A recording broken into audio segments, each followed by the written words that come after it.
اعوذ باللہ من الشیطان الرجیم، بسم اللہ الرحمن الرحیم۔ صلی اللہ علیہ یا رسول اللہ، وسلم علیک یا حبیب اللہ۔ کجای شام حیودی کجای چرا در مردم چشمم نیایی، تو مخمور شراب کبریائی،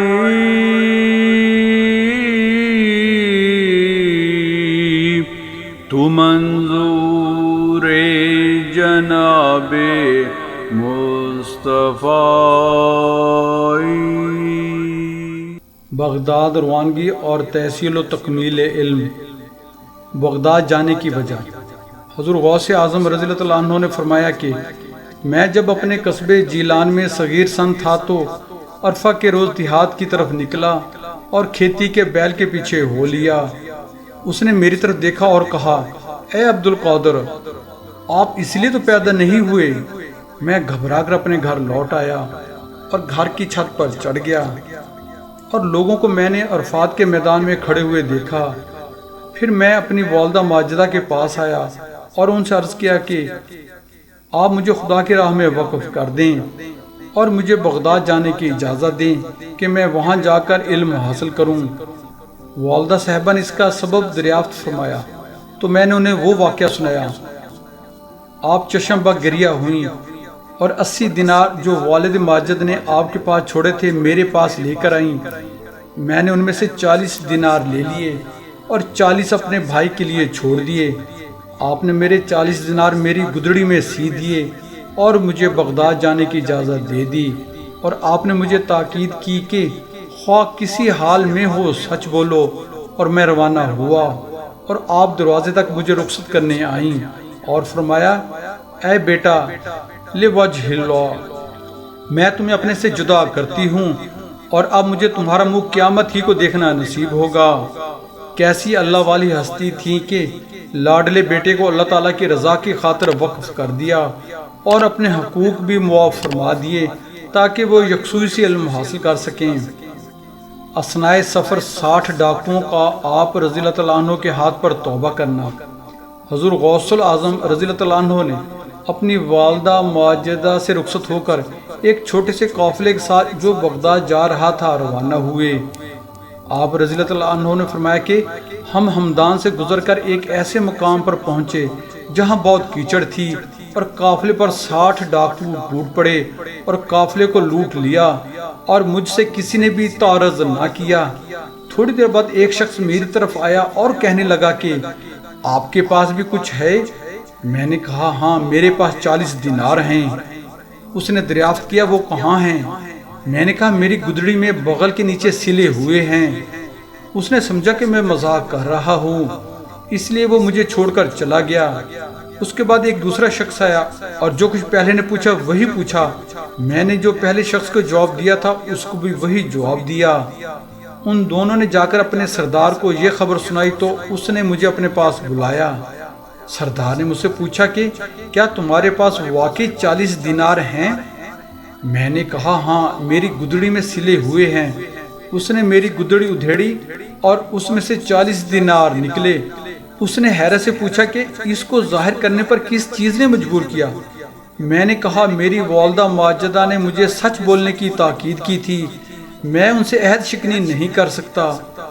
ڈاکوؤں کا سردار میری یہ گفتگو سن کر رونے لگا اور کہنے لگا کہ آپ اپنی والدہ ماجدہ سے عہد شکنی نہیں کر سکتے، اور میری عمر گزر گئی کہ میں اب تک اپنے پروردگار سے برابر عہد شکنی کر رہا ہوں۔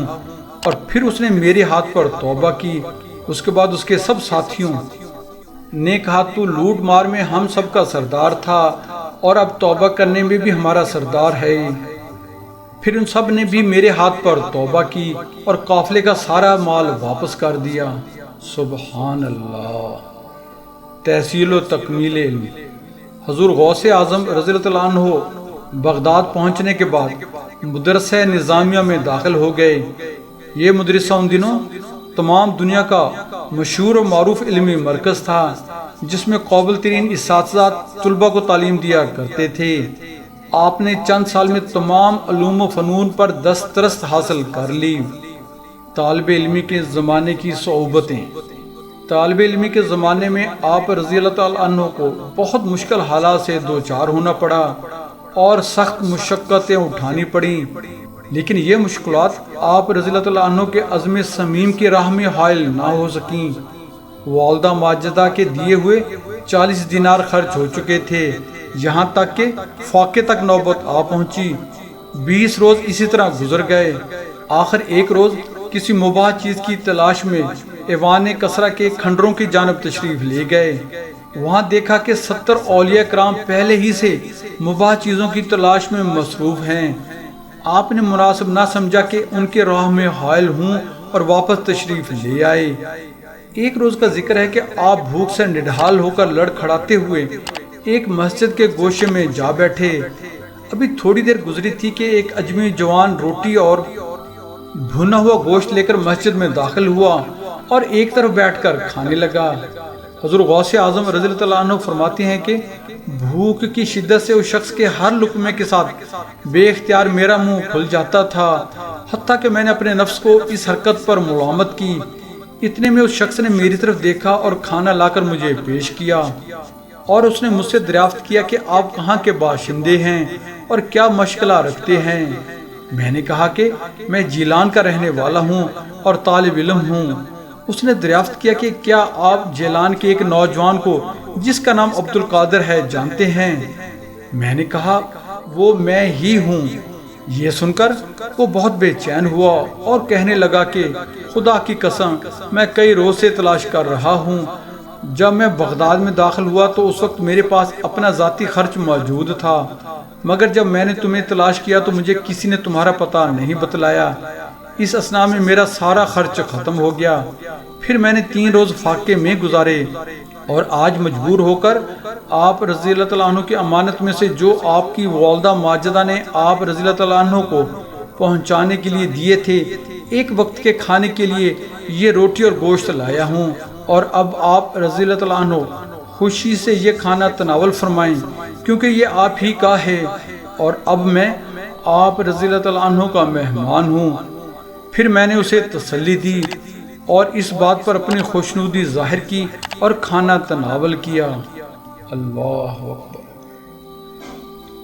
دعا ہے اللہ تعالیٰ ہمیں حضور غوث العظم رضی اللہ عنہ کے مقام و مرتبے کو سمجھنے کی توفیق نصیب فرمائے اور ان کے ظاہر اور باطنی فیوز سے ہمیں مالا مال فرمائے، آمین۔